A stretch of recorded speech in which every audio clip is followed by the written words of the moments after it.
Chapter 12, Dogs, Eagles, Sons. The dolphin swooped up over Chiltern House and they could see the gardens and temples and monuments below them. The dolphin had calmed down by now. Frank leaned over to Not-Sheba and whispered, "I'm really not worried that the dolphin can fly." "You look like you are," said Not-Sheba. "I've always fancied me hand at aerial photography, you know." "Could you try not to swerve about quite so much?" said Frank.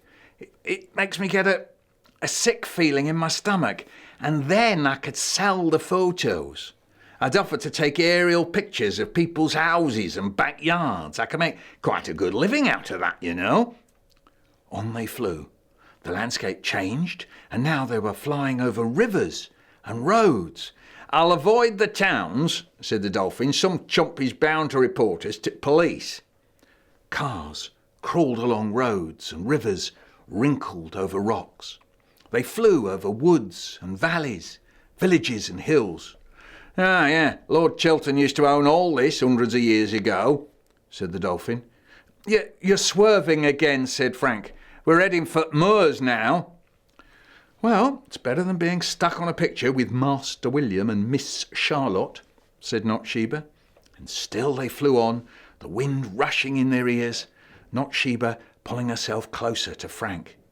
He was glad she did. "Ribley!" shouted the dolphin. "This is where I came from." They looked down, and beneath them was a hard, rugged mountain, too high for trees to grow on. It looked scarred and pockmarked.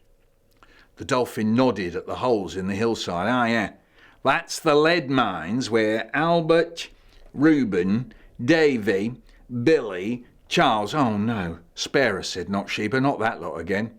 Look, see that? See those ruins? Do you know what they are?" Ruins, said Frank, his mind working like a worksheet. "Those are all that's left of the barracks where the miners lived during the week. Right rough they were. Freezing in winter, baking hot in summer, nought on floor." "Didn't it have a roof on?" said Not-Sheba. "Ruins," said the dolphin. "That's all that's left of where they had to sleep. They went home at weekends. Ooh, I'd love to draw that." "Well, when we get back you can draw it on my worksheet," said Frank. "I know," said the dolphin, "and no felt tips." "Can we go back now?" said Not-Sheba. "Hang on, I haven't shown you where kids worked." "No swerving," said Frank, "or I'll be sick." "There," said the dolphin. "Little kids used to sort the rocks there." "Oh, nice," said Frank. "Nice," said the dolphin. "I'd like to see you try it, working till your fingers bled and you were fit to drop." "I wouldn't wait until my fingers bled. I'd just do the drop bit," said Frank. "No, you wouldn't. Your mum would be pushing you to keep going because she needed the money." "Oh, no, I'd go round to my nan's." "No, she'd be working alongside you." "I give up," said Frank. "You can't," said the dolphin. "This is the only way you can get money to live." "No, I mean, I give up now. Let's go back to Chiltern House."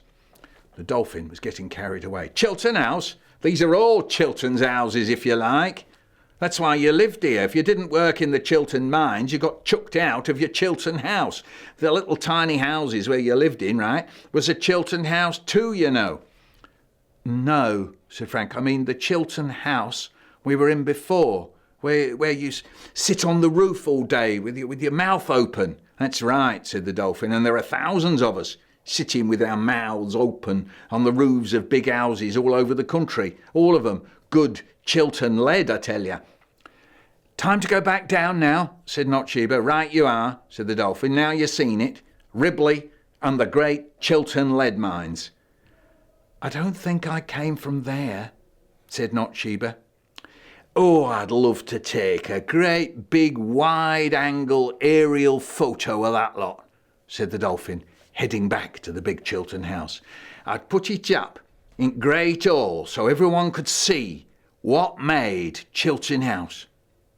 "I thought," said Frank, but his voice petered out. He was thinking about what happened in the chapel. "I thought," and again his voice petered out, but this time he was thinking about what that Mr. Butcher person said to Hanuman before he let him pass. It was very confusing, this business of what made Chiltern House. Back they flew towards it, with Frank's mind now wandering over the thousands of lead dolphins sitting on the tops of buildings all over the country. They'd be worth a lot, he thought. Were they all dolphins? Said Frank as they flew over forests and villages. No, drains, gutters, church roofs, dogs, eagles, suns, all sorts. As they got nearer to the great house, an unpleasant sight greeted them. There on the roof, where the dolphin was going to land, stood the Mr. Butcher in the suit of armour, the dog, and about 100 toy soldiers. "Don't land there," shouted Not-Sheba. "I have to," said the dolphin. "No, you don't," said Not-Sheba. "Sure you don't. I'm tied to house. There's nothing I can do about it. I'm Chiltern led for Chiltern House." "Slave!" shouted Not-Sheba as the dolphin swooped down towards its place on the roof. "We've got them now." "Yep," roared Mr. Butcher. "Fire!" And the little toy soldiers fired off their little muskets and rifles. Pew, pew, pew. Frank and Not-Sheba were peppered all over with tiny little bullets, each one no more than a pinprick. But with so many, it was really painful. The dolphin swooped nearer and nearer.